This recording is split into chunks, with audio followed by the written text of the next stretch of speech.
نوک و خصوصیت‌های شفابخشی آن. نوک میوه سرغذا و شفابخش است که در طب خلقی و معاصر وسیع استفاده می شود. این میوه دارای ترکیب بای ماده‌های کیمیاوی، ویتامین‌ها و میکروالمنت‌ها می باشد.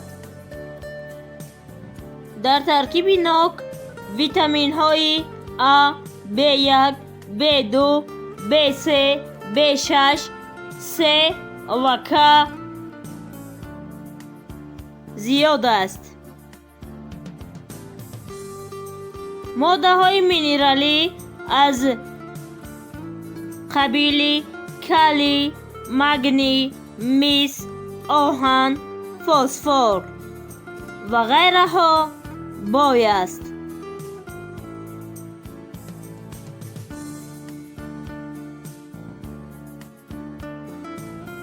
نوک تضییق خون را تنظیم می کند. کالی و آنتی‌اکسیدانت های نوک به معتدل نگاه داشتن فشار خون مساعدت می کنند. بر ضد التهاب، فلاوونوئیدهای طبیعی در نوک التهاب را پست کرده برای بیماری های مزمن مفیدند. ویتامین S در نوک مسئولیت را تقویت می دهد و به مبارزه بر ضد ویروس ها کمک می کند. نوک دارای نخ یعنی کلتچاتکا است که کار روده ها را بهتر نموده قبضیت را پیشگیری می کند. نوک تأثیر دیورتیکی یعنی پیشابران دارد که بدن را از توکسین ها و نمک های زیادتی پاک می کند. نوک دارای گلیکمیای پست بوده برای دیابت چیان نیز مفید است. آن سطح گلوکوز را معتدل نگاه می دارد.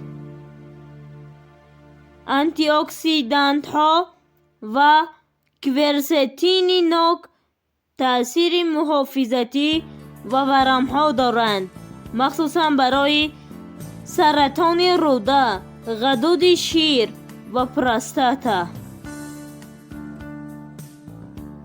آبشسته برگ های نوک برای شفا بخشیدن یره ها استفاده می شود. نوک را در حالت خونروی روده، حرارت بلند و سلفه می خورند.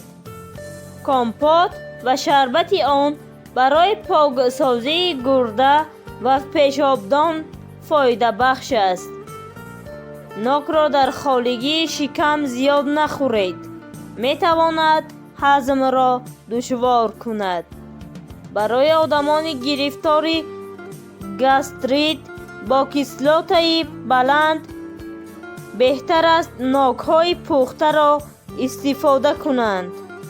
نوک نه تنها میوه بالذت بلکه درمان است طبیعی که به بهبودی عمومی سلامتی کمک می رساند.